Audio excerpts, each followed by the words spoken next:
afternoon. My name is Tom Hazlett. I'm the Director of the Information Economy Project here at the George Mason University School of Law.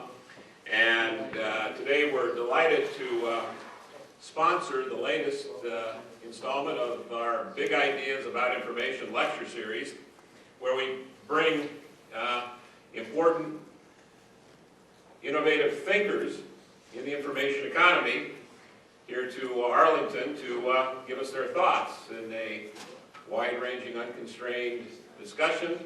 And we save time for Q&A afterwards, so please write down your questions as we go here. And I'm sure we're going to have some interesting dialogue with our speaker today, who is one of those people who has indeed changed the world. Indeed. My normal caution to audiences is to be careful at the outset out of respect for the speaker, to turn down your cell phone. But today it would be fitting justice if you didn't. And the reason for that is our lecturer today is an inventor, an innovator, an entrepreneur, and a thinker, has been intimately involved in the creation, deployment, and improvement of wireless, and particularly cellular technologies that have indeed rocked our universe. So, Marty Cooper is actually a little more than that. And I had the pleasure of meeting him a few years ago at a trade association meeting. As an entrepreneur, I felt it was my responsibility as an academic economist to straighten him out on the subject of spectrum policy. And much to my surprise, Marty didn't do the rational thing and run away and hide like most CEOs. He actually engaged in some very entertaining and informative conversations, and we've continued that dialogue over the years. And so I am personally delighted to see him here in Arlington and to have him present to us his talk today, Personal Communications and Spectrum Policy for the 21st Century. Now, as the brochure says, Marty is the CEO of a company called Arraycomm, a firm based in California but doing business around the world that specializes in what's called array antenna technology that improves the capacity of cellular networks, and in fact also specializes in technology that is now being deployed in some markets, not the U.S., for high-speed wireless, some call it 4G technology. That's a particularly exciting application that's come out of the Arraycomm venture. Marty is probably more famous, however, for his activities previously with the Motorola Corporation, and where he, in fact, was intimately involved in a fatherly way in the development of the cell phone, made the first cell phone call. And my colleague tells me that he did a little Googling on this topic and found out where that first cell phone call went. And Marty Cooper, being a competitive engineer, made that cell phone call to the folks at Bell Labs that had not completed the first cell phone call. At least that's what Google search says, so we'll leave it to Wikipedia to straighten out the facts on that. At any rate, we will have a talk by Marty Cooper, we'll have slides, then we'll have Q&A afterwards, and then about 5:30 or so we're going to break, go to a little reception out in the atrium of the law school, and I hope everyone here can join us for that as well. I give you Marty Cooper.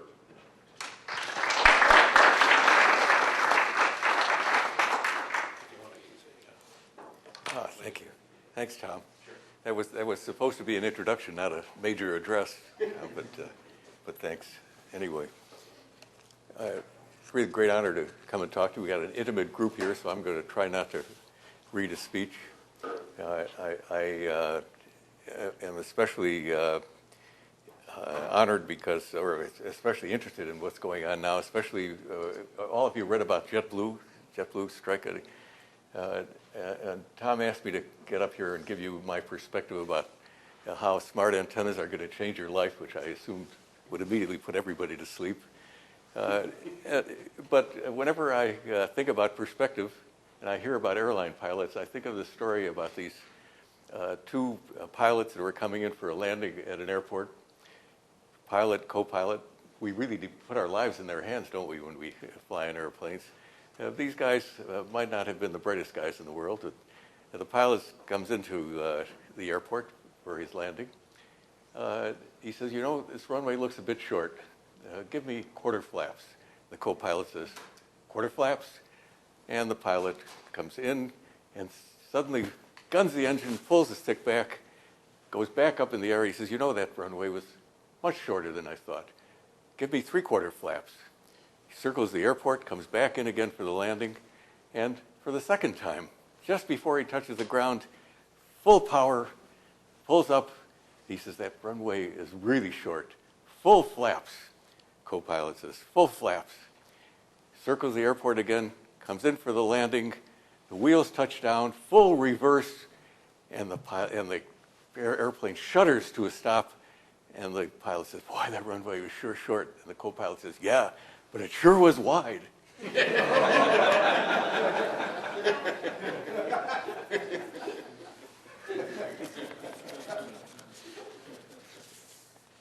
So I'm going to talk about personal communications. As Tom says, I am an engineer by training, so almost all of my address has to do with economics. But I really would try very hard to use only half of the allocated time so we can have a question and answer session. And those of you that heard me speak before know I really hunger for a good fight. So please save up your hard questions, and hopefully we can get into an interesting argument. So we're talking about personal communications, and what's the essence of that? It is that people are mobile. They're inherently, naturally mobile. You see that every time you come in on the Beltway. You see that when you walk in downtown Washington. Somehow it seems like everybody is going to someplace where they're not at now, and they're not where they want to be. And yet, we in the telecommunications business, for the better part of 100 years, have told people that when you communicate, you have to do it chained to your desk with this copper wire.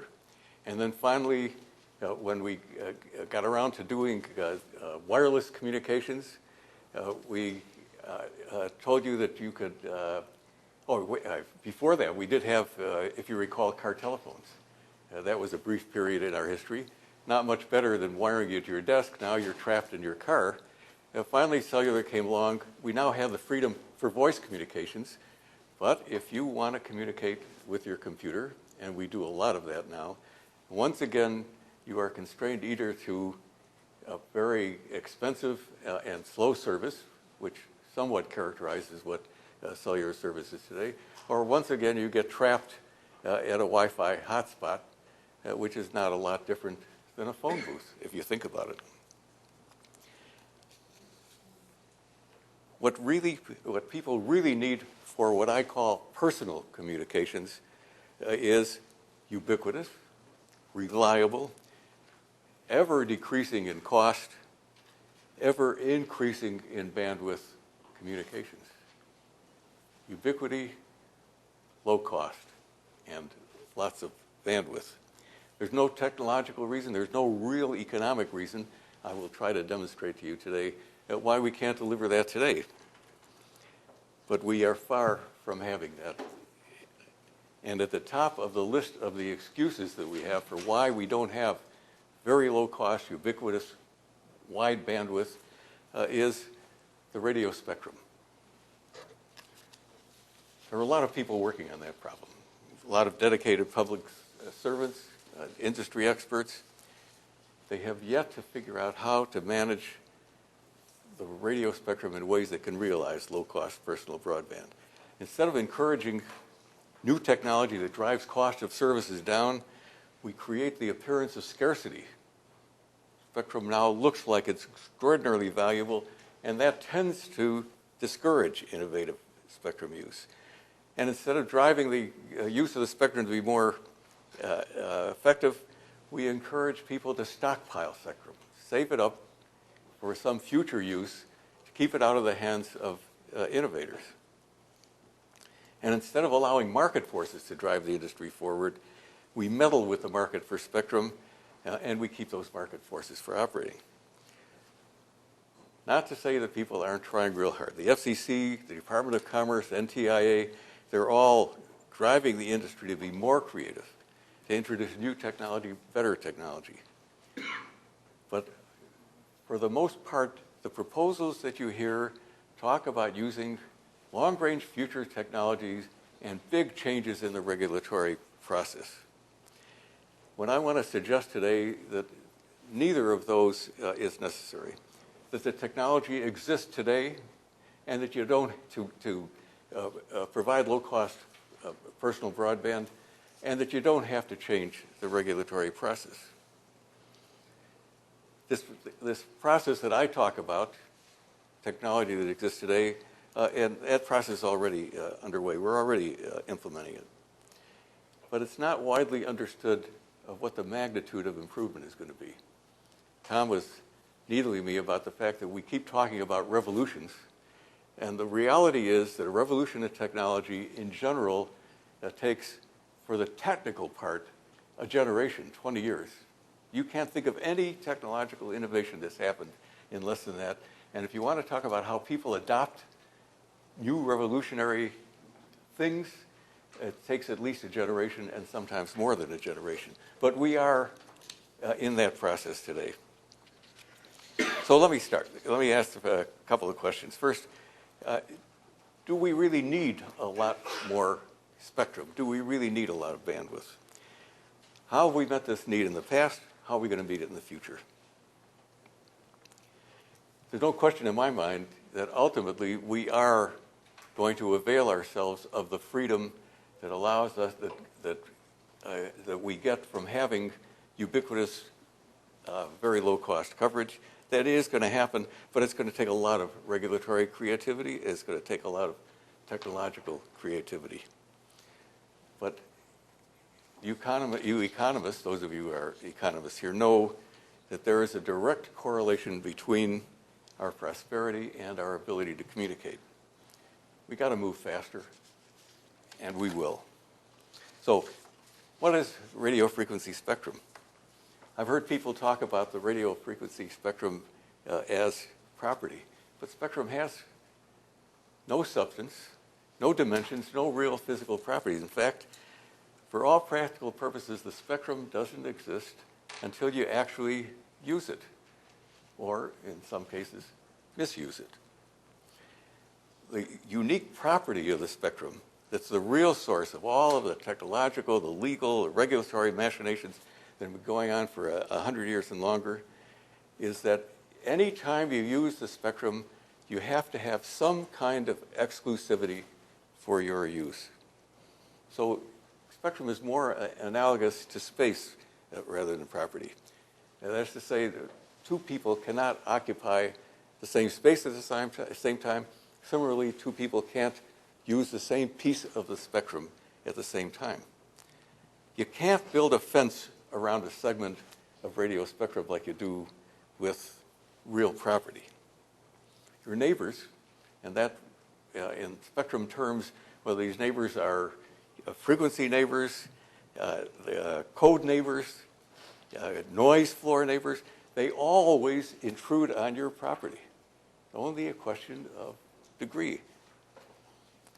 And that's very simply why, for the last 100 years and longer, we've needed some form of regulation. How did we discover that? Well, we go back to Marconi, and I like to talk a lot about Marconi because even though he didn't invent radio, actually Tesla did, but Marconi had a much better press agent. But Marconi did, in fact, commercialize a radio. And when he started out, he used essentially all of the radio spectrum and had exclusive use of all of the radio spectrum. And then he actually did a commercial test where he communicated to describe a yacht race, of all things, and discovered that he had competitors, and the competitors had no choice but to use exactly the same thing Marconi was doing, all the spectrum, and nobody could end up communicating. Perfect example of why you need some kind of exclusivity and where that began. So how do you extract a signal, a message, out of this cacophony of electromagnetic energy that surrounds all of us? We're literally bathed in radio waves. Some of them are natural. Most of them are man-made in one form or another. There are a lot of people, and I'm sure that somebody's going to bring this up. Well, can't you, using CDMA or ultra-wideband, can't you really put two people in the same spot at the same time? And the bottom line is, no, you cannot do that. There is no free lunch. All the technologies that we use to access the spectrum, whether they're time division, code division, spatial division, they all carve up the spectrum in such a way that a specific communication has exclusive use of a piece of the spectrum. But there are degrees of exclusivity. There's an extreme example that I'm sure you're all very much aware of. A long time ago, in an overzealous effort to defend the right of the public to watch the 50th rerun of Law and Order, a single broadcast channel was given exclusive use of 6 megahertz of bandwidth. That's what we call it, a television channel, but also of a number of other channels that could have been useful to others, but were prohibited from operating to protect the channels that were allocated. As a result of this overzealousness, a single 6 megahertz channel has regulatory exclusivity over what could be as much as 30 or 40 megahertz. We call these restrictions, by the way, these guard bands. We call them the taboos, and if that brings to mind magic and sorcery, that's not surprising, because there's very little connection with today's technology between the allocation of those guard bands and the need for the guard bands. In fact, television channels with today's technology can not only operate at every 6 megahertz, but finally, after a number of years of effort, we can actually generate 6 television channels providing exactly the same kind of signal in that same 6 megahertz, and do that every 6 megahertz. But meanwhile, those taboos still exist.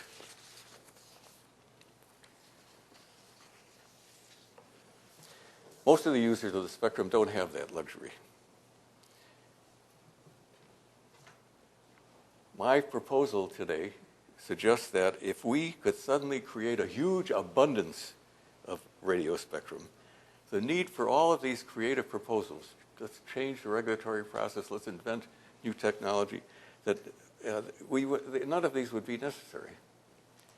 If there was enough radio spectrum available so that anyone who needed to occupy a portion of the spectrum for a period of time and have exclusive use for that portion of the spectrum, then there would be enough spectrum so that the only regulatory effort we would ever need is just to police people to make sure that they didn't go beyond the bounds of what they actually needed. So I want to repeat that again. What is the dream of somebody who wants to use the radio spectrum effectively? If we could devise a system that allowed us to operate in the spectrum, to use only the amount of bandwidth for only the time that we needed it over just exactly the geography that we wanted, and to do that with the best available transmission technology, if we could do that, we wouldn't need any regulation. Just tell everybody to just use what they need when they need it. The ability of the spectrum to handle traffic would increase by something in excess of 1 million times, and probably a lot more than that, than what is available today.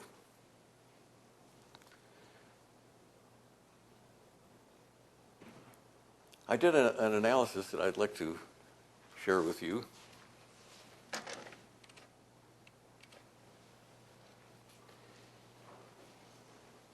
Where I measured what I call the efficiency of wireless spectrum. The technical term it uses bits per hertz per second per square mile. but it's really a much more simple concept than that.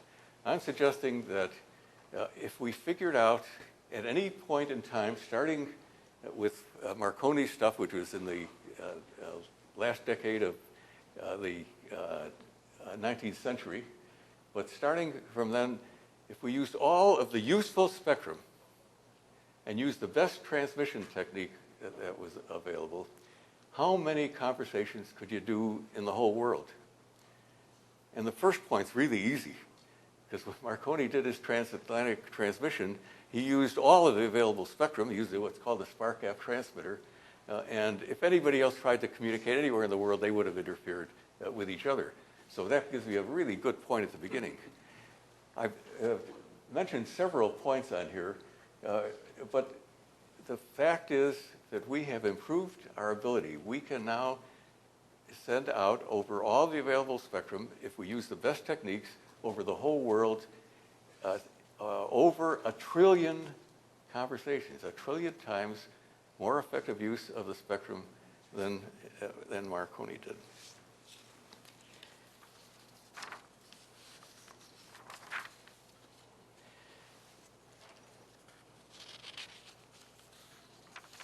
What's interesting, there are a number of interesting observations that you can make from this. You know, there's the dotted line that follows the year 2006, which is or 2007, which is where we are today. We know enough that we can conceive of improving the way we use the radio spectrum from today through 50 years from now to have 1 million times more improvement. That's a kind of startling conclusion. There are a couple of other comments that I can make about this curve. First of all, I drew a straight line, but the improvement was not linear. In general, the improvements occurred in step functions, and they occurred for only 2 reasons. One is that people were starved for spectrum, so they used a lot of technology. They were driven to create new technology to use the spectrum better. The second stimulation was the government just go and do it. And the 2 examples of that are land mobile, where, and this is where I started my career some 50 years ago,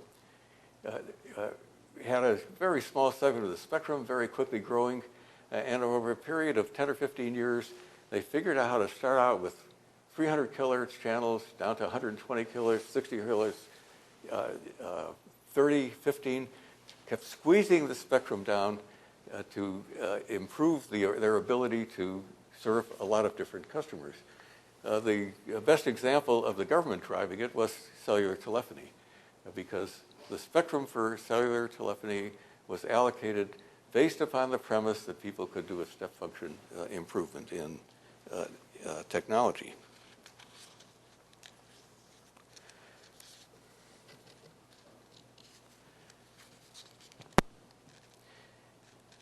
There's a third observation that is really a lot more significant than bits per second per hertz, and that is that consistent with this improvement in spectral efficiency, the cost of delivering information has gone down comparably. It turns out, and by the way, I did these 2 analyses totally independently, and it turns out that the cost of delivering some fixed message has dropped in half every 2.5 years, every 42 months, also for over a century. And I did put a few more points on this curve, and somebody's going to ask me why the WiMAX curve, which, as you see, is out here at 2010, because WiMAX isn't here yet, and why it has a vertical oval. Anybody want to know that? I'm sure you do. No, it's because WiMAX is not defined yet. And in fact, if you look at what WiMAX is, this part of WiMAX is WiMAX without what we call smart antennas, and that's the whole purpose of this talk, if you guys didn't get that impression from Tom. And the most effective part of this oval is full use of what we know about smart antennas today. So as a result of this progress, the fact that we have been literally multiplying the available capacity of the spectrum, we really have never used very much of the radio spectrum. And we're not using very much of it today.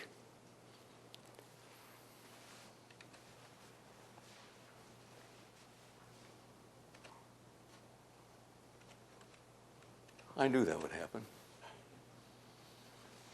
We'll come to the slide that's supposed to be here now later, and you'll remember why it was supposed to be there. The fact is that there is no scarcity of spectrum. There has never been a persistent shortage of spectrum in the past, and there never need be. This issue of spectrum scarcity is really, in my judgment, a myth.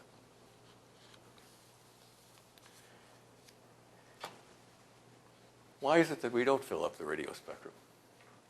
Well, we do a lot of things that kind of waste the radio spectrum, that don't use it. We assign guard bands, and I gave you the example of TV, that were useful, were necessary at the time the guard bands were assigned, but then as technology advanced and we have dramatic movements in technology happening continuously, we leave the same guard bands there. We assign spectrum to people that don't use it, or maybe they just use it occasionally. We assign spectrum over broad areas and find out that people only use that spectrum in a very small part of the area.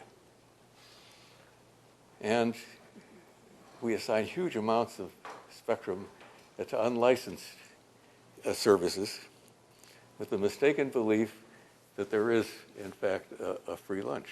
That spectrum is fungible, that if you make the spectrum unlicensed, that everybody can use it and can gain the same benefits that you can get from licensed spectrum. Despite these practices, despite this misuse of the spectrum, we always seem to find room for new services. We always seem to find a little bit of spectrum to try out a new technology. How many businesses do you know that have started and actually failed? The fact is, very simply, we are creating spectrum faster than we're consuming it. So before I tell you how we're going to do this new spectrum creation, I want to talk for a minute about, since this is a talk about personal communications, do we really need this bandwidth? Why create a lot of new spectrum if, in fact, we're never going to be able to use it? You think about personal communications. For many years, we provided personal communications with radio pagers that just required a few bits per second to operate. We graduated to analog voice, which had a bandwidth of maybe 4 kilobits per second. With cellular, we got to digital voice, which is quite as good as analog voice, but that's up to 10 to 13 kilobits per second. It gives us some other benefit. And yet, when we listen to a CD, we listen to music and talking with 100 kilobit per second, much higher quality. There's a lot of room for improvement in voice quality alone. You may be unaware that the reason that you hear the particular quality that we listen to when we listen to the telephone is that somebody at Bell Laboratories many years ago decided there were only 2 criteria. One is that you be able to understand the words, and the second is that you be able to recognize the other person's voice. So they made a decision that we really don't need a quality of voice. What we needed were just those 2 characteristics. I don't think we're satisfied with that anymore. I think there's a lot more room for improvement in voice communications, but now we're starting to talk about delivery of video to people. And for 60 years, we've been watching television with a resolution of just a few 100,000 pixels. Now, after I found out reading one of Tom's papers, it took us some 25 years just to go through the regulatory process. Is that right for TV? And we now can watch HD with about 1.5 million pixels of resolutions. And yet you can go to the store today and buy a camera that's got 10 million pixels of resolution. And if you look inside your eyeball, you've got 20 million rods, 7 million cones that have the capability of resolving, when you put your brain behind them, 2 headlights on a car 39 miles away. So lots of future demand if, in fact, we want to deliver video to people in ways that that people can really appreciate. And all those things are going to create future demand, and I haven't even started to talk about all of the applications. So, how do you create more spectrum? Well, you only have a couple of technological choices. You can extend the useful range of radio. We started out with Marconi and a spark gap transmitter with a total bandwidth of 1 megahertz or less. Today we are up to around 3 gigahertz, and we're not going to go much further. And the reason is very simple. There are actually two reasons. One is people talk about the range of high frequency is shorter. That's really not true. It's the antenna. You've all noticed that as you go up in frequency, the antenna keeps getting shorter and shorter. The antenna is a transducer. It literally is a hole through which all this energy has to go out into the open. And when you start getting up into frequencies above 3 gigahertz, it's much, much harder to get energy out into space. More importantly, above 3 gigahertz or so, all of a sudden the leaves on the trees, the rain, and all kinds of man-made obstacles start giving you a hard time. But we've pretty much gotten there. We're not going to get much improvement in the size of the spectrum from extending the range of frequencies. We can use more efficient technologies, and we have in fact done that. We started out with the spark gap transmitter. We went to AM, FM, digital FM. We are still improving, but back in the 1940s, Claude Shannon came up with a theorem that said that for a given signal of noise, there is an absolute limit to the amount of data that you can pass through a channel. And we're very close to Shannon's limit. We're not going to get much more improvement. You go from CDMA to wideband CDMA, there are advantages, there are higher speeds that will accrue, but we're not going to get much more spectral efficiency. We can do time sharing, and we have in fact done that. If you're familiar with trunk systems, where we had people of like usage sharing a channel and occupying that channel only while they were talking. When they stopped talking, somebody else could talk. And that has worked extraordinarily well in land mobile. Very hard to do when you have users that have very different characteristics. And you do start running now with time sharing into regulatory barriers, because when people own spectrum, they just hate it when other people intrude on their territory. And the final method is that we constrain communications to the minimum area that those communications occupy. Back to this issue of exclusivity. Let's keep that exclusivity down to only the people that are, only the area that is really occupied by the people. It turns out that if you examine that curve that I showed you before about spectral efficiency over the years, it turns out almost all of the improvement has been in that form of efficiency improvement. Geographic sharing. If you can cut the amount of space that somebody is using when they occupy a piece of spectrum, that the remaining space is now available for other people, and that, it turns out, where it was the major portion of the historical improvement in spectral efficiency, it's going to be almost all of the improvement in the future.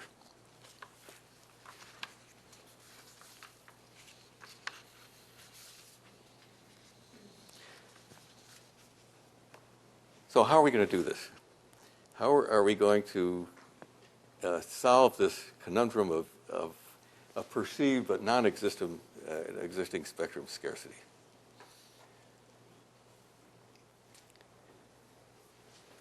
Most of this improvement is going to happen because of a technology that we have coined a term for, multi-antenna signal processing.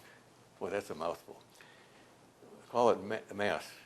It involves just what it says, putting multiple antennas at one or both ends of a communication system and processing the signals from those antennas in such a way as to optimize communications between the two transmitter receivers. MAST includes a whole bunch of technologies, and I'm sure you've heard of all of these terms. Smart antennas, adaptive arrays, MIMO, spatial multiplexing, space-time coding. It's one of the things that we engineers do is come up with arcane ways of expressing really very simple technology. But the fact is that MAST today is deployed over some 300,000 base stations serving some 20 or 30 million people in China, Japan, and a whole bunch of other countries. This is not technology that is unproven. Furthermore, most Wi-Fi access points use a form of MAST today that improve both their range and coverage.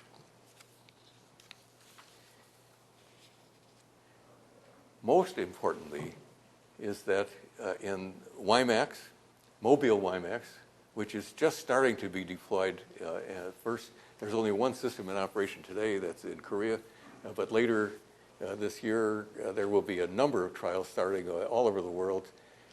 Inherent in the standard for mobile WiMAX is the use of MAST, of smart antennas, of MIMO, at both ends of the system.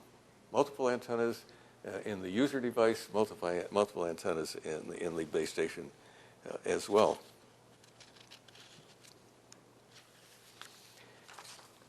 For those of you that are not real familiar, let me give you an analogy, maybe a couple.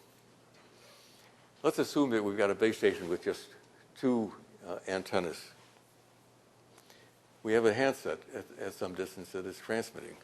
Each of these antennas now gets a copy, receives a copy of the signal at a different point in space. We take these two signals, convert them to a digital form so we can do some processing. We now have the ability to do a couple of interesting things. One thing we can do is combine these signals constructively, add them together. The result of that, and by the way, there's noise on this channel as well. Remember about Shannon's theorem? When we combine the two copies of our signal, we'll get a signal twice as big. When we combine the noise, we get a signal that is only slightly bigger. So we now have improved our signal and noise ratio. But we can do another interesting thing with these two antennas. We can subtract these signals.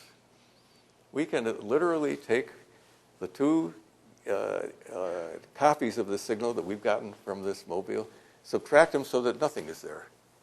And we can do those with the wonders of digital processing at the same time. So if we have two users, we have one here, and we want to enhance him. He's the guy we want to listen to. We add his together. We've got another person here that's interfering.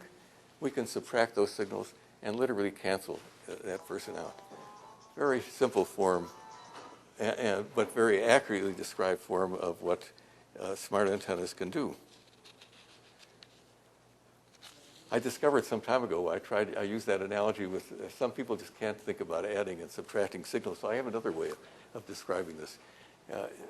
This is going to be somewhat inaccurate, but if I walk around this room and I didn't have this microphone on, you could close your eyes, and at any point in time you could point right at me. Now, how do you do that? You do that in exactly the way I described. You get two copies of the signal, of the sound of my voice.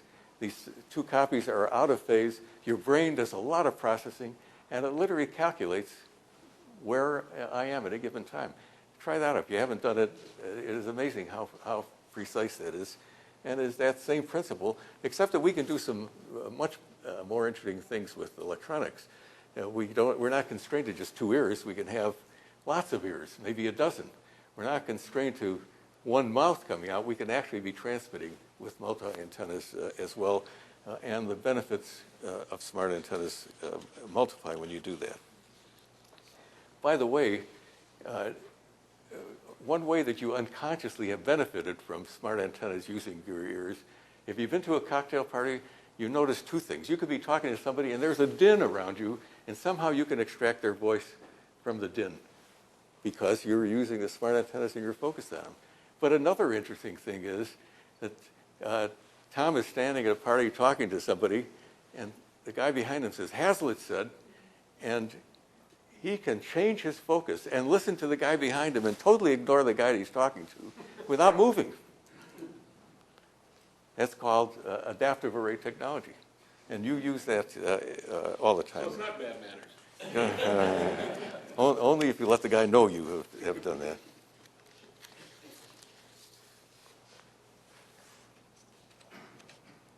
So here's what you get from multiple antennas.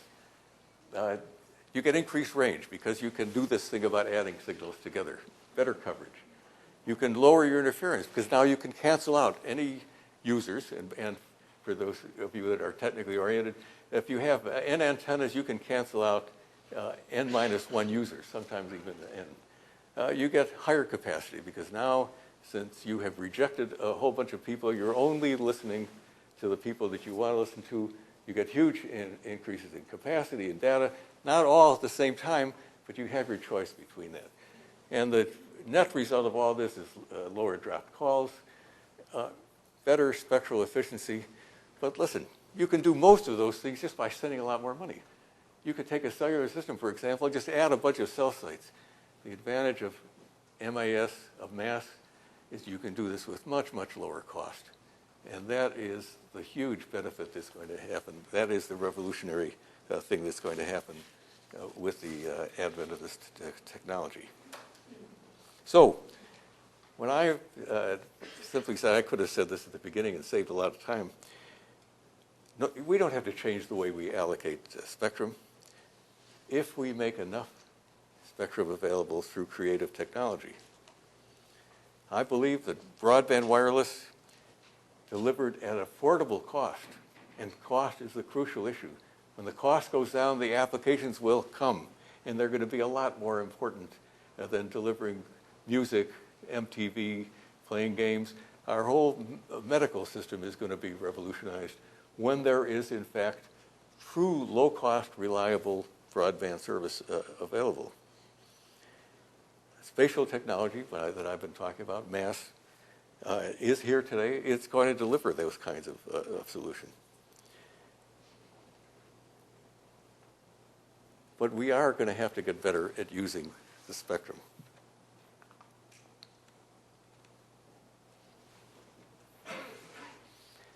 The fact is that reshuffling the frequency assignments, which we spend a lot of time doing, that really doesn't give us much improvement. All we're doing is moving hunks of spectrum from one place to another. Reneging on old deals, boy, is that hard to do. Look how many years they tried to do, and they still haven't succeeded in getting the broadcasters to give up a lot of those guard band. Applying immature technologies won't work. There are no magic solutions. It really does take 20 years and longer to get a new technology understood and embedded.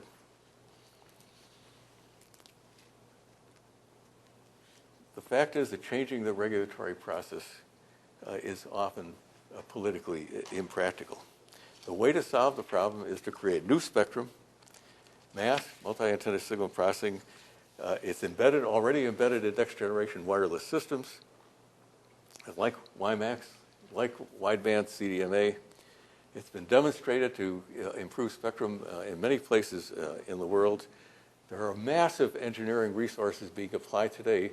Every major corporation and a lot of small companies are now engaged in creating smart antenna technology, and mass is going to create new spectrum faster than we consume it.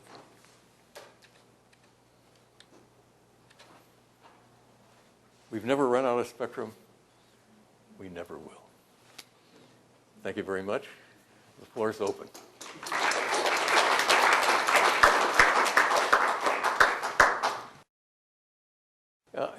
I don't pretend to be an expert in regulation, but there are a couple of things that we could do.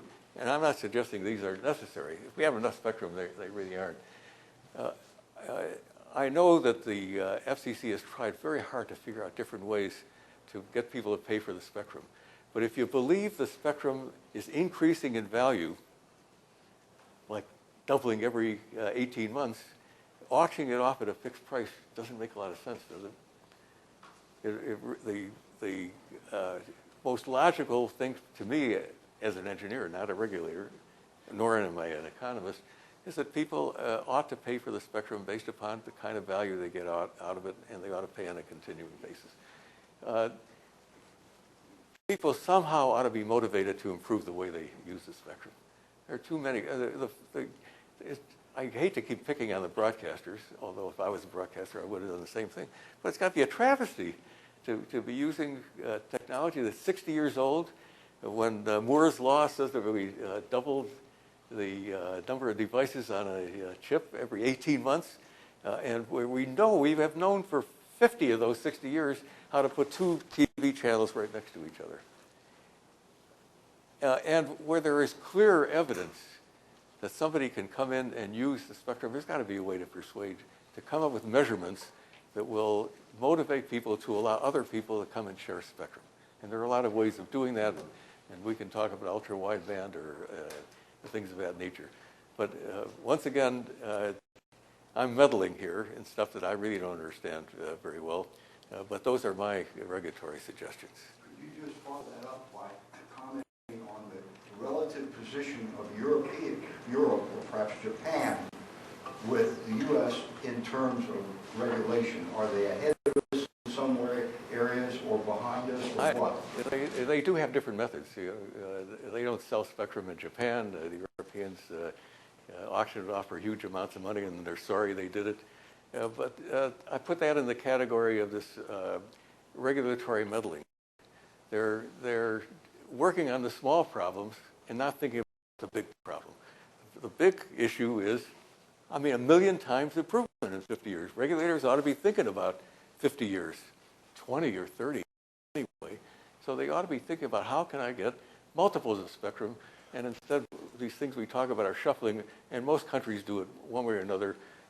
And I don't think anybody is in a very different situation. For a while, the Europeans were bragging about how the fact that their cellular service was so much better than ours. And so I did my own study on that, which means I went to Europe. And I discovered that the Europeans had about the same number of dropped calls that we do, except they paid more for the privilege of having a dropped call. So my perception is not much difference. Yes, sir. Next. Drew Clark with the Center for Public Integrity. I have two questions. One, could you speak a little bit about we sort of broke through the regulatory process because, as I understand it, Motorola had an AT&T had prototypes back in 48, 49, and they had petitions before the FCC at that time.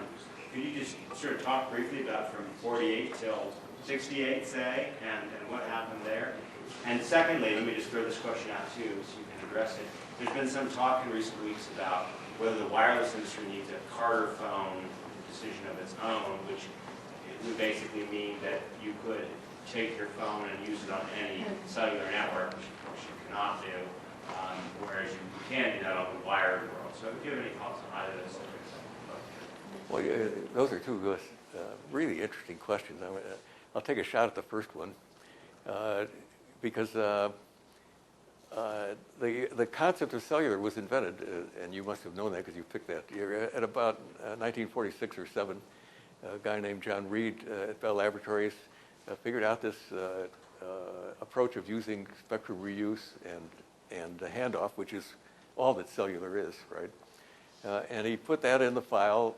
And at Bell Laboratories, putting a memo in the file was considered to be a great privilege because people looked at those. And it stayed there in the file until the mid-'60s, late 60s.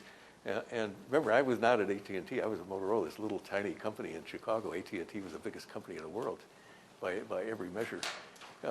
And AT&T then made a proposal to the FCC that they could build a new system called cellular, that they could, within this new system, accommodate public switch telephone, telephony, air-to-ground, and private land mobile. And they could do this very efficiently, that were the only company in the world with the technical resources. They're only a company in the world with the money. And you could imagine what our reaction was, because Motorola had a very strong position in private land mobile at that time. And so we took great umbrage to this. The worst part about this AT&T proposal was, what was their version of cellular? Car telephones. And we really thought that was abhorrent, because at that time I was running a little business at Motorola that was portable communications, and we were selling phones that people could carry with them. You didn't get that message at the beginning. People are mobile, right? So we took AT&T on. I mean, I have nothing but admiration for the management of a little company that would take on the biggest company in the world. But that, in fact, is what we did. We spent many years, I wrote many, many filings that maybe some people in this room actually read at one time or another. But in 1973, which is beyond what you asked about, we got word that the FCC was about to make a decision, and we were in a very competitive business. Competitors always run scared. And so we had to do something dramatic. And what we did was literally create an entire product line. First of all, at 900 megahertz, I didn't mention that the spectrum that AT&T asked for was 900 megahertz spectrum. We had been, I hate to talk about people retarding advances in innovation, but we had been telling the FCC for a number of years that 900 megahertz was totally impractical, much too high in frequency. We didn't have the devices, cost too much. We wanted more spectrum at 450 megahertz. Now we had to change our mind and tell them we really could use 900 megahertz. We created an entire product line of base stations, mobile radios, and I figured, well, we've gone that far. I think I can build a cellular telephone. And we did that too. And we put out a huge demonstration in Washington, literally shut down the company for 3 months. We did no engineering other than building all of this equipment, did our demonstration in Washington. Whether it had anything to do with it or not, several months later, the FCC did in fact allocate spectrum for cellular, and they incorporated in that several characteristics. Number one, to answer your second question, you had to have partly, you had to have resale. It was a requirement. You could not offer service without letting other people come in and at least sell service. Multiple carriers. There was not no monopoly. Unfortunately, they decided to have just 2 carriers. There must be something in economics that says that a duopoly, in many cases, is worse than monopoly. Is that right, Frank? But it is certainly a truism in the business. But that got fixed. We had, as you know now, we have, one way or another, through industry efforts, we dropped the power requirements so that portable telephony was in fact practical. It took another 15 years before portables became practical and useful. But that's the best I can do. Carter phone, I really can't touch that without offending people. But what do you think? Well, Anybody got an opinion about Carter? Is there any reason why? There seem to be some good engineering arguments against it, but I'm not sure if they're really true. That you need to have a tighter integration between the device and the network. You sound exactly like the AT&T guys at the Carter phone time. That's all I have to say about that. Yes, sir. I've got a two-part. In fact, it has a monopoly. It's a much different market. And the AT&T with a regulated monopoly and barriers to entry makes an argument. Doesn't mean it's wrong for a different market with competitive carriers. Well, I guess the way I interpreted your question was, shouldn't somebody be able to buy a cell phone that meets a standard and use that cell phone?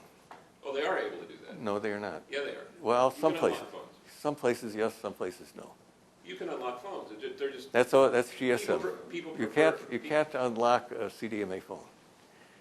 So and my sources tell me that at least the Europeans would have the most open market, are now trying to figure out some ways to lock the phones Well, that's what more I'm saying, securely. but there are efficiency reasons. This is all he's saying. There are efficiency reasons for integrating the services with the hardware. I'm not sure I understand that, Tom. What do you? Well, consumers, first of all, I think you can buy unlocked CDMA. I'll defer to you as the expert, but I think that's wrong. You can buy GSM phones that are unlocked. Hardly anybody does. There's a reason for that. The reason probably lies in the efficiency, as You John, you're not supposed to shake your head. The reason that people don't need unlocked phones is the only reason because there aren't many people selling phones that are not provided by the carrier. There's no barrier to entry. I mean, you could I mean, the fact is, yes, that's part of the problem. People can't make it go in that. I'll tell you why I think. We're getting off of technology. You know, I'm a technologist. Anybody here been in a cellular store lately? Did you see a big variety of phones? You see a lot of really complicated phones, and they all have cameras. They all have music. And who is it that decides what the characteristics of the phone are? The carrier. Right. In a free market with unlocked phones, there would be other people coming in and offering a variety of different kinds of services, and I think that's going to happen, Tom. It takes time. You know, we are in an immature. Why can't you have a competition amongst business models? I mean, that's actually what we have. There's no law against having unlocked phones. We have unlocked phones, and in fact, the market organizes around a different model. Unless you think the government can plan this better than this competitive. Oh no, I don't think the government ought to do that. Is that what you're talking about, Carter? Could you comment? Wait, let me finish this. Wait a second. My position is, I didn't want to say this, but my position is you shouldn't have to unlock the phones, but since you can, it's irrelevant. I think the market will ultimately, because we are an immature business, it's taken a while, but ultimately there's going to be competition. The manufacturers are going to build a wide variety of phones and services, and then we are going to be using unlocked phones and doing essentially, I think that's going to happen by natural forces. Could you explain your new business venture? Oh. Apropos to this topic. Well. You don't have to do it. Well, no, I actually would be. Tom wants me to sell phones, which I'm really good at. Well, I'll tell you what. Why don't I close with that, Tom? Okay. But remind me to tell you about Jitterbug before we leave. Two-part question. One of them picking up on this whole discussion, but it's a little bit broad. Steve Miller. Two-part question. The first one, I have a two-part question. Oh, okay. The first part dovetails with this last discussion, but it's a little bit broader, and that is the question: as we go forward, of the triumvirate of cell phone, cellular, wireless providers, whatever the proper terminology is, technologists and regulators, which one of those three is going to be the most important in driving forward the next generation of wireless systems? Is it the cellular carriers, or what I call provider, or the technology folks, or is it going to be the regulators? Yeah. And then the second part to the question has nothing to do with any of that. It's why the hell did Motorola lose their advantage to Nokia? I worked for Motorola for a year and a half. Did you? Yeah. Not in a cellular capacity, and I just flabbergasted at some of the attitudes. I know the answer to part A, but part B, I'm not so sure. If I knew that, I'd probably be running Motorola today. Being the dean of a business school someday. Yeah, maybe. Part A, none of the above. Consumer? Well, strictly speaking, I love the way you said that. In every other industry in the world, who decides what the product is? It is the consumer. The industry spends enormous amounts of money trying to tailor products, and you can buy virtually anything you could ever conceive of. My best example is an automobile. you can almost design an automobile to your exact needs, you know, the color, the upholstery, the size of the car, the features. You may be able to, it's possible that you could build a car that there's one of a kind in the world. And then you go into the cellular store like this gentleman did, and the phones are. It is the consumer who should make the decisions. When our industry matures, and it's going to happen, Tom, it's going to take a while. We need a little more competition. WiMAX will do that. The applications are going to be what the issues are. And that's where the unlocked phones become important.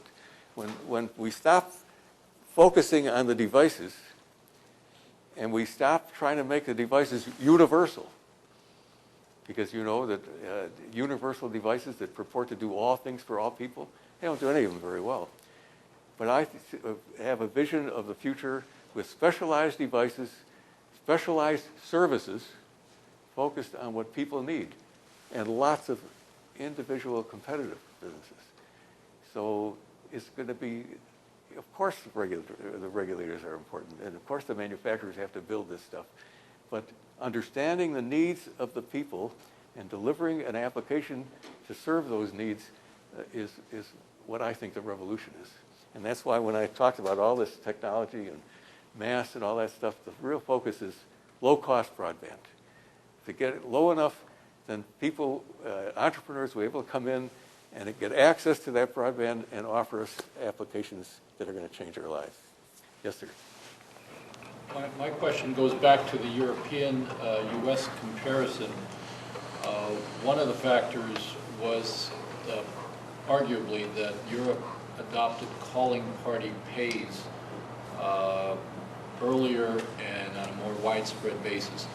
What I'm trying to understand is, was our coming late to calling party pays, and when we came to it, doing it more incrementally, was that a technological factor, or was it essentially a billing and economic factor primarily?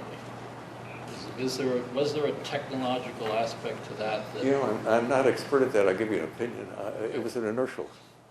We started out that way. And we had a... started out because the car phones were... We started out with the receiving person pays for the call.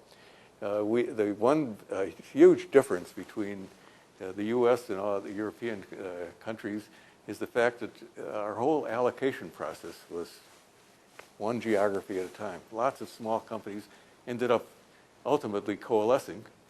We still have a lot more competition in many European countries. They have one adoption. And arguably, I mean, they reached higher adoption levels with arguably a more fragmented system, because they got, in less than the space of the United States, they've got all kinds of individual countries. And despite some attempts at regulatory harmonization by Brussels, it's still been licensing at the country level and auctions in some cases and not in others. So from that standpoint, they've had a fairly fragmented framework, and yet the industry has pushed using a single standard, pushed, and you have 30% or 40% higher adoption of cell phones per capita. Well, in the spirit that Tom just said, I might suggest that you are not exactly right. Once again, this is an opinion. But where did you get the feeling like deeper penetration means that people are ahead of you? If you want to look at relative penetration of wired versus wireless, go to China or someplace like that. It turns out that the worse the wireline system is, the higher the adoption of wireless. No, China has about 450 wireless and 450 million wireless, and has about 400 wireline connections. It has gone a dual track system, unlike there are other developing countries where they've gone wireless and have Good. I hope you'll help me and pick a China better example. Yeah. But I think if you go to that undeveloped countries will leapfrog, Yes. and so you won't argue with that. But thank you for that information about China. I just came back from China and I never found that out. Shame on me. Which makes it amazing. I mean, they built out, 750 million combination lines within an extremely short period of time. Yes.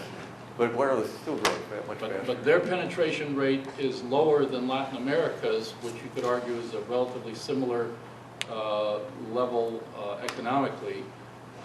And Latin America, and you could argue that that's partly because Latin America has a fragmented political geography, and that you actually get higher adoption levels when you have different smaller units making these decisions, smaller management units in the industry, knowing what the local conditions are and deploying within those conditions and with a better marketing focus. So, I mean, these are interesting issues. Those are valuable insights, but I may not close it off, but think about the fact of what is the greatest benefit of wireless? It is improving productivity. And is there any evidence that the Europeans have, yes, sir. About 8 or 10 years ago, I saw a very fascinating demonstration of self-configuring networks where individual phones were both transmitters and receivers. And the benefit of that was that you could have much lower power devices, and you didn't have to set up cell towers. You could basically have an internet type system where my phone would send a signal to your phone, which would send a signal to the next phone, and it would kind of route my call to whoever I needed it to get to. I haven't heard much since then. Yeah. Is this something that only the military was willing to pay for? We're getting there, one step at a time. Peter's sitting there working on his company, working on cognitive radio. I'm working on a multi-antenna system. I didn't mention to you, I didn't want to get into technical details. One of the things that this adaptive array does is it literally redesigns the system based upon what it experiences a couple hundred times a second. And I'm not exaggerating. It literally looks out over there, decides who it wants to listen to, and emphasizes them, who it wants to reject, rejects them, and recalculates that 200 times a second. So it's configuring. Now, when you add to that cognitive radio, which is, without offense to Peter, just emerging now, it's at the beginning of this 20-year cycle. When you add to that, hopefully you can really self-configure the whole world in many different ways. And that's where I came out with this dream. In fact, this is not a new dream. I figured this out when I was still a young engineer. Gee whiz, if we could only use that piece of the spectrum, frequency-wise, geographically-wise, time-wise, that we needed, there would be an infinite amount of spectrum available. But you've got to have something that really does self-configure on a continuing basis. We don't know how to do that yet. These weren't just self-configuring radios. These were self-configuring networks. Yeah. So every phone was a transmitter and a receiver. A mesh. As a mesh network. And it just, again, I heard all this buzz, Yeah. 8 years ago, even 5 years ago, and it's just kind of faded away, even though there are clear benefits if you it's can make because it work. was buzzed because two issues. Number one, we don't know how to do it. And the second one is that mesh networks are great to talk about, but they're also terribly inefficient spectrally. I don't know if everybody knows what a mesh network is, but it's one where you could move a call from one person to another on different frequencies, which means that every call, each time you do a hop like that, every call doubles the amount of spectrum you need. So Except you can limit the range so that you're not sending sure, signals geographic 5 or 10 sharing. That's what miles, I you're just sending told it you. I'm 500 glad you yards. listened. Anyway, people are working on that. It's one of the immature technologies, but people are working on mesh networks. They're working on self-configuring network. They're working on cognitive radio. They are certainly doing software-defined radios.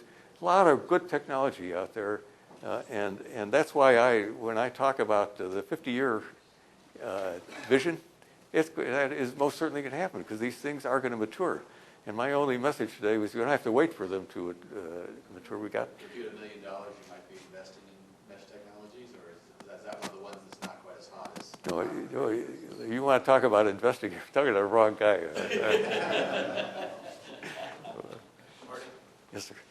2 years ago, the Gardner Group put out a report that said that the most advanced wireless broadband market in the world was Sydney, Australia. And they said that in large measure because IBERS, the Arraycomm technology that's now marketed by Vodafone, I think, among others, in the Australian market, was competing then with yet another so-called 4G technology. And since that competition has spread across Australia. But the United States doesn't have that competition.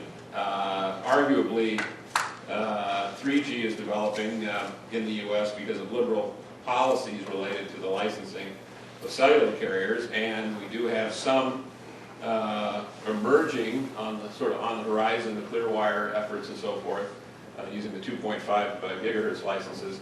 But the Gartner Group, by all accounts, was correct that the most advanced market for this is in Australia. Now, the Australian regulatory structure is radically different than the U.S. when it comes to radio spectrum, and many of us have referred to that as a liberalization there, where they have gone much more into a so-called property rights structure, and they regulate very loosely what can be done with spectrum. They define sort of radio spaces, and they have a liberal policy with respect to having these auctions, getting the licenses out.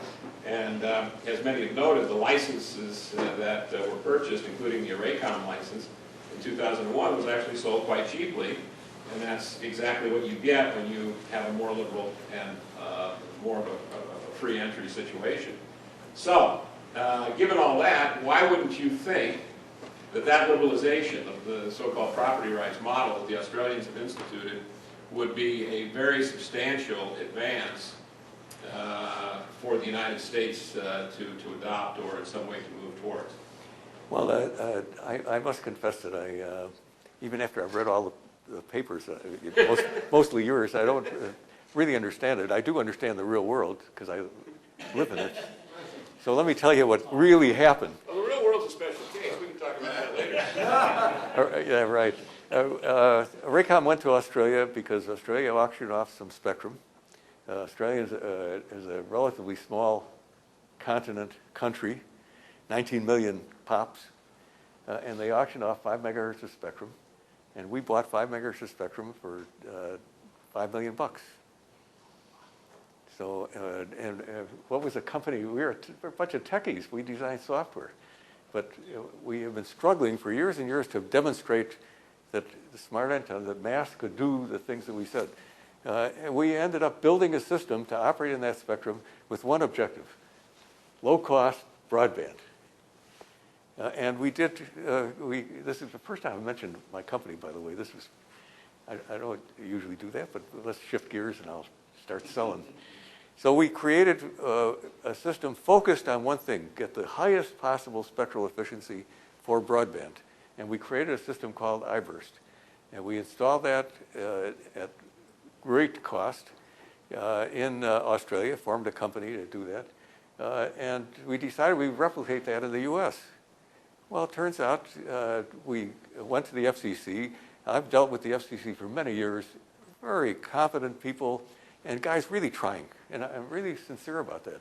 People at the Department of Commerce, the NTIA, FCC, these are people that study these situations and are trying to solve the problem. And we found 5 megahertz of spectrum, and they auctioned it off. And it turns out that the cost per pop was a fraction of what the cost was in Australia. Somebody else bought it. But it also took several years to make that happen. Well, nothing happens fast, Tom. It does in Australia. That's the difference. Maybe. I would, as I told you, I don't really understand enough about what the difference is between the property rights there and the auctioning off of spectrum here. I do know that if I had done a better job, we would have a nationwide iBurst system today that would add to the competitive environment. There is iBurst in South Africa today, in a number of countries of South Africa. But I'm very happy. The problem is going to get solved. WiMAX is got mass embedded in it. So we're going to have low-cost broadband. And somebody is going to find some spectrum.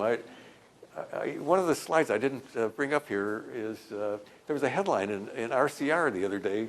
AT&T is selling a boatload of spectrum. That was the exact words. Well, if there are boatloads of spectrum being sold, what's all this talk about? I repeat what I said earlier. Somehow, if somebody's got persistence and they know how to do something and they work hard enough at it, I think they can find the spectrum. Yeah, they've got to go through all this regulatory stuff. That's a good thing, not a bad thing. Because I read this once, and the Durants wrote a thing about the philosophy, the history of philosophy, and they said, thank God for the skeptics of the world that slow things down. Because for every 100 ideas, maybe 1 or 2 are good, somebody's got to filter them out. So I don't have the same feeling about, mostly because I don't understand about the regulatory process, and that's what's holding us up. I think what's holding us up are the good ideas, the persistent people, and people that can, unfortunately, raise money. Who was it that's talking about investments? Yes, sir. Question. I don't know if this is where you want to end necessarily, but one of your critiques of the spectrum policy is that too much spectrum has been assigned for unlicensed, or has been allocated for unlicensed service, right? Prematurely assigning large amounts of unlicensed spectrum. Yeah. Can you clarify that? Well, you haven't really touched on unlicensed at all, and I don't know why or what your terms are. Well, first of all, let me say that I do not object at all to unlicensed spectrum. And my only commentary, if you haven't figured out by now, I'd love to stir up trouble, which I just did in your case. But I read in one of the documents that I studied that there is more unlicensed spectrum allocated today than there is licensed spectrum. Did you know that? Now, it turns out when you dig into it, you find out that a lot of the unlicensed spectrum is not quite as usable as the licensed spectrum.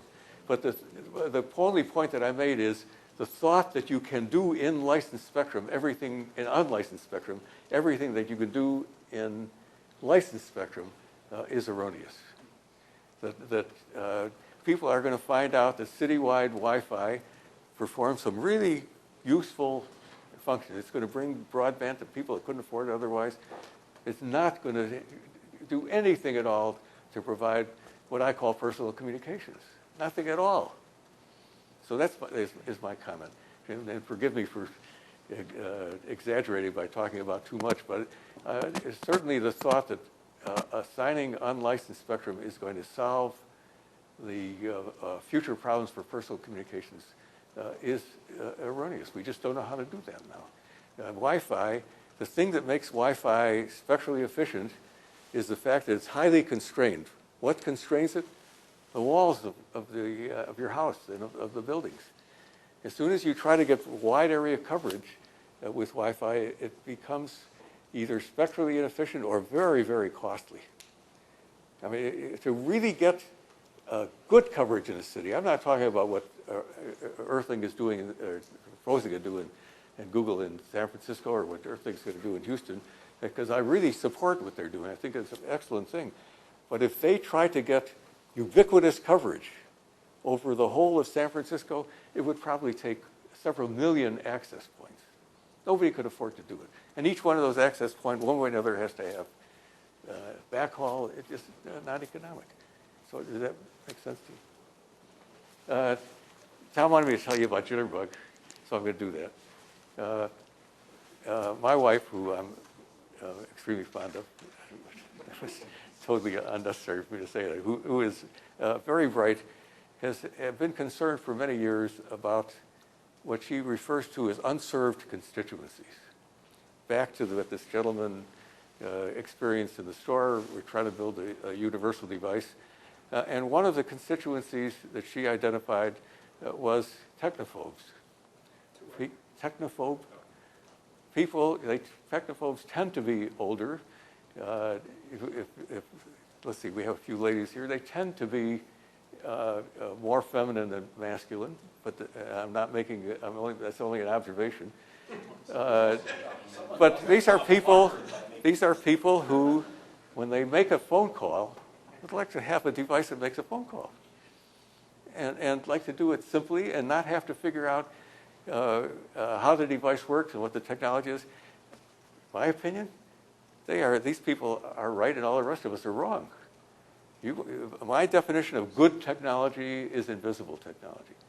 But Bill Gates changed all that. He's trying to make us all engineers. So anyway, Arlene invented a phone. My wife's name is Arlene Harris.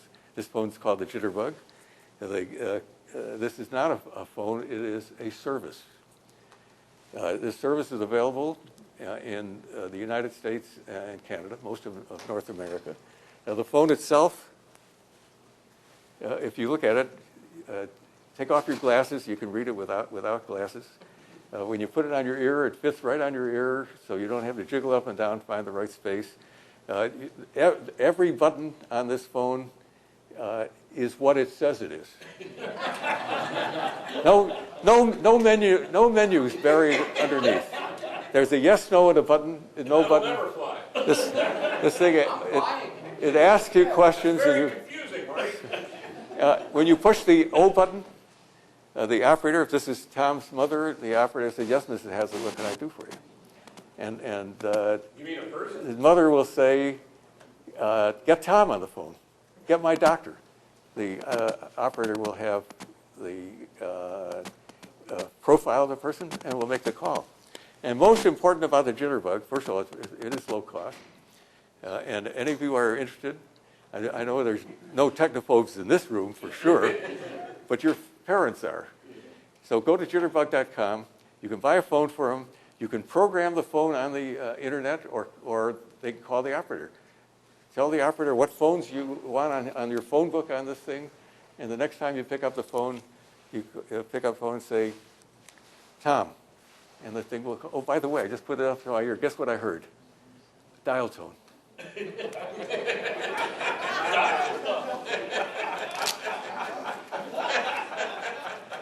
You guys have really been great, and I do appreciate your patience. Thank you very much.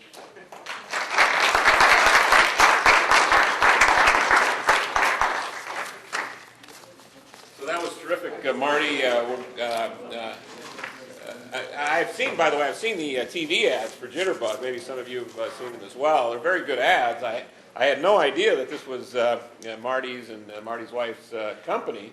And I think you ought to make note of that, because there are many people like myself, I'm sure, out there that would be more inclined to buy the product if they knew Jitterbug.com. the excellent backing of this great new idea. Anyway, delighted to have your talk. This is going to be posted online, the PowerPoints, the talk itself, and then the actual video.